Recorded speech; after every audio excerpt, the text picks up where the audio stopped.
안녕하세요. 세상에서 가장 작은 책방 홍대 카페 분주리에 있는 원테이블 북스토어 냅다 책방입니다.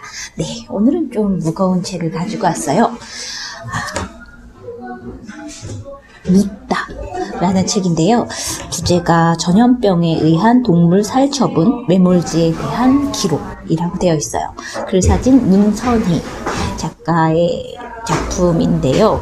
이 책을 읽게 된 건 사실 냅다 책방에 가져다 준 거는 한 몇 개월 된 것 같은데 읽어야지 하다가 못 읽다가 최근에 아프리카 돼지열병 문제가 또 막 발생을 하면서 또 살처분에 대한 이야기 뭐 이런 뉴스들이 또 올라오는 걸 보면서 이 책을 읽어야겠다 이런 마음이 좀 무거운 마음이 들어서 이런 이야기들이 조금 더 많이 알려져야 하지 않을까, 나눠져야 하지 않을까 이런 생각들이 들어서 읽게 됐습니다. 책공장 더불어라는 출판사에서 나왔는데 이거 제가 좀 낯선 곳인데 계속해서 환경 문제나 이런 책들, 동물의 복지 뭐 이런 주제를 가지고 책을 꽤 많이 펴내셨더라고요. 그래서 많이 내가 이런 걸 많이 못 봤구나 이런 생각이 들었고 좀 제일 많이 알려진 책은 대단한 돼지 에스더. 이 책은 본 것 같아요. 300kg의 돼지 덕분에 파티를 좋아하던 두 남자가 채식을 하고 동물보호 활동과 같은 놀랍고도 행복한 이야기. 이런 책인데, 이 책 정도 알게 됐던 것 같아요.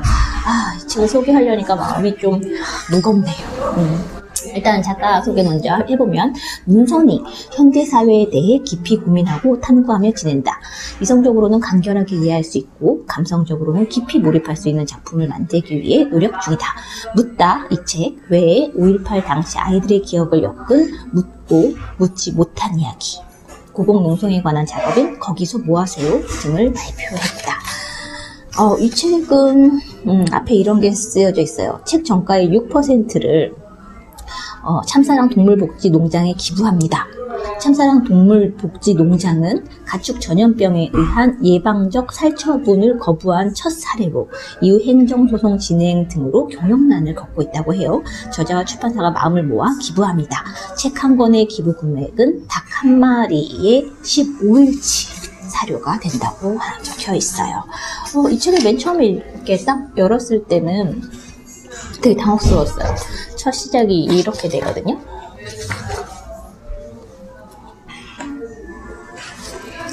사진, 숫자. 사진, 숫자. 이 숫자가 뭘까? 제가 약간 수열이나 이런 걸 좀 좋아해서 이게 뭔가가 있을 것 같은데 이게 뭘까? 아무튼 이런 이제 것들이 쭈쭈쭈쭈쭈 앞에 부분에 이어져서 이게 뭘까? 하면서 이제 되게 궁금해하면서 쭉 가다가 이제 글이 시작이 됐는데 여기 이렇게 딱 적혀 있어요.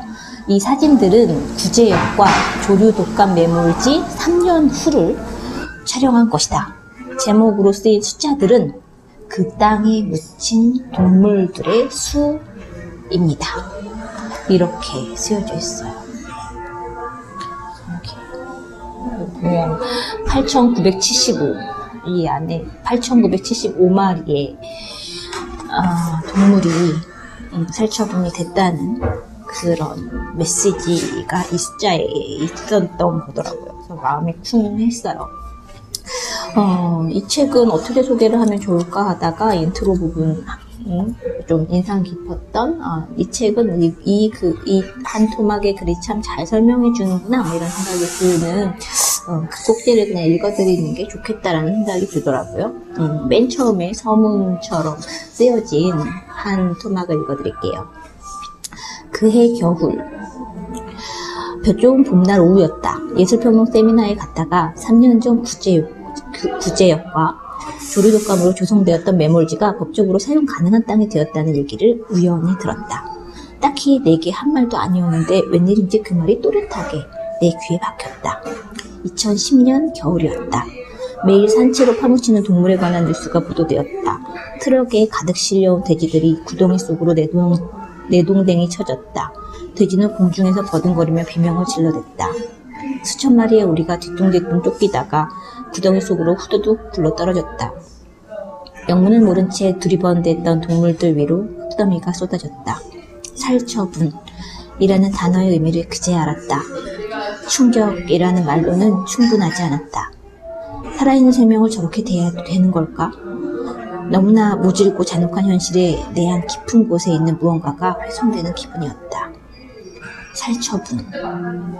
기묘한 단어였다. 의미가 쉽게 드러나지 않으면서도 엄중한 행정 절차라는 뉘앙스만은 분명히 전달됐다. 저는 행정대집행이라는 그 단어가 되게 인상 깊었는데 이분한테는 살처분이 그랬나봐요. 행정대집행은 이제 강제 철거할 때 쓰는 용어, 정부가 쓰는 용어잖아요.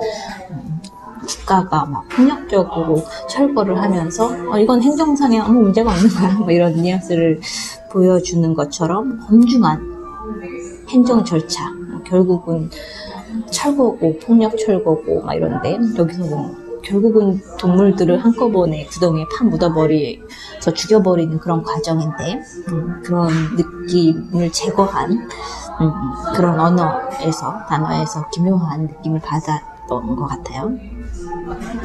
키보드 위에 펼쳐진 손가락이 저절로 움츠러들었다. 찾아보니 살처분은 가축 전염병 만연 방지를 위한 예방법 중 하나고 감염동물 및 접촉동물 그리고 전염 가능성이 있는 동물 등을 죽여서 처분하는 제도였다. 어째서 격리 후 치료가 아닌 격리 후 뇌물이란 말인가? 우주를 탐사하고 유전자를 조작하는 시대에 우리가 전염병에 대처하는 수준이 고작 멀쩡한 동물까지 몽땅 파묻은 것이라니 좀처럼 믿기지가 않았다. 게다가 법률에 권고된 살처분 방식은 안락사 후 소각이나 매물이었다. 그러나 현실은 인력, 장비, 시간, 비용 부족 등의 이유로 동물을 생매장하고 있었다. 정부가 앞장서서 대대적인 공으로 불법적인 행동을 하다니 기가 찼다. 구제역은 급성 바이러스다. 공기를 통해서도 쉽게 전염되기 때문에 발병하면 발생 농장 동물들을 24시간 이내에 파묻고 주변 농장의 동물들을 48시간 이내에 파묻어야 조기 종식이 가능하다. 정부와 전문가들의 입장이었다. 유감스럽게도 선뜻 동의가 되지 않았다. 인류 역사상 수많은 전염병이 있었다. 초기에는 사망률이 높았던 질병도 시간이 지나면서 점차 면역력이 생겨났다. 그런데 질병과 싸워 이겨낼 수 있는 건강한 개체들까지 모조리 파묻어버리면 어떻게 면역력이 생겨날 수 있을까? 의구심을 떨칠 수가 없었다. 하지만 농장 주인도, 수의사도, 공무원도 모두 입술을 깨물며 눈물을 삭히고 있었다. 현장에서 직접 그 일을 감당하고 있는 사람들을 떠올리면 섣부른 의문을 갖는 것조차 송구스러웠다. 전문가들이 얼마나 숙고해서 내린 결정이겠는가. 분명 더 많은 동물을 살리기 위한 농단이었으리라. 그렇게 믿었다. 다음 장부터는 이제 그러다가 이 매몰지를 사진을 찍기 시작한 이야기로 쭉 이어지면서 끊임없이 솟아나는 그런 물음들에 대해서 자료를 찾고 고민했던 그런 내용들을 많은 자료들과 함께 잘 써내려가서 그렇구나, 정말 구체적인 살처분이라는 것에 대한 것들을 정말 자세히 알게 되고 우리가 그것으로부터 좀 잃어버리고 있는 것들은 무엇일까 이런 고민들을 하게 만드는 글들이 쭉 이어지는데요. 그해 겨울 전국 4,799곳에 매몰지가 조성되었다. 2010년 얘기를 하는 거죠. 4,799마리도 아니고 이곳에 몇천 마리씩 막 이렇게 사육당한 동물들이 묻혀 있고 그 곳들 중에 무작위로 100곳을 찾아다니면서 찍은 사진들과 생각들, 사실들, 정말 우리는 이렇게 해야만 할까? 이런 고민들을 계속 끊임없이 전달해주고 있어요. 그 중에서 이제 2010년 겨울 구제역 사태로 우리는 347만, 엄청나죠? 347만 9,962마리, 348만 마리인 거죠. 동물을 살처분했다. 그러나 다행인지 불행인지 우리 축산업은 여전히 건재하다. 그에 비례 축산 악취에 대한 민원 역시 꾸준히 증가하고 있으며 최근에는 축산 분뇨로 인한 인명피해까지 발생하고 있다. 2013년 거창의 한 양돈장에서 분뇨 저장소에 막힌 배관을 뚫던 외국인 노동자가 분뇨로부터 올라온 황화수소에 질식해 쓰러졌고 이를 발견한 농장주와 부인이 구조를 위해 저장소로 들어갔다가 3명 모두 사망하는 사건이 있었다고 해요. 근데 이런 사건들이 오늘날까지 계속 지속적으로 반복되고 있다라고 하니까 우리는 꼭 이래야만 하나? 이런 이야기들, 물음들을 쭉 갖게 하는 책이에요. 맨 처음 그 매몰지를 딱 밟았을 때 느낌이 물컹했다고 해요. 약간 상상이 잘 되지는 않는데 약간 진흙 구덩이 같은 느낌이었을까? 약간 늪 같은 느낌? 늪 같지는 않았겠죠? 어쨌든 빠져나왔을 테니까 그때 이게 뭐지 하면서 굉장히 이제 두려워하고 공포를 안고 집으로 돌아와서는 그곳이 이제 나중에 아 매몰지였구나 그러면서 다시 한번 가볼까 하면서 다시 가서 이제 쭉 촬영을 하고 기록을 했던 그런 이야기들이 쭉 이어져 있었는데, 이제 이러한 사진을 가지고 2017년도에 작가가 전시를 하셨다고 해요. 그때 이제 서울의 한 갤러리에서 이제 전시를 하게 됐는데, 거기에 왔던 이제 손님 중에 한 분이 저도 그때 갔어요. 이렇게 얘기하면서 그때 왜 도망치지 않았어요? 이렇게 묻는 그 질문을 받으면서 왜 그랬을까? 왜 도망치지 않았을까? 이런 고민들을 하면서 이야기를 해요. 그럼에도 불구하고 왜 도망치지 않았을까?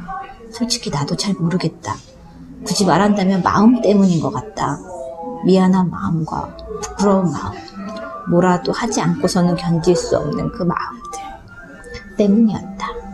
이런 이제 코미디이 있는데 마음이 찡하게 왔어요. 그럴 때 있잖아요. 뭐라도 정말 하고 싶다.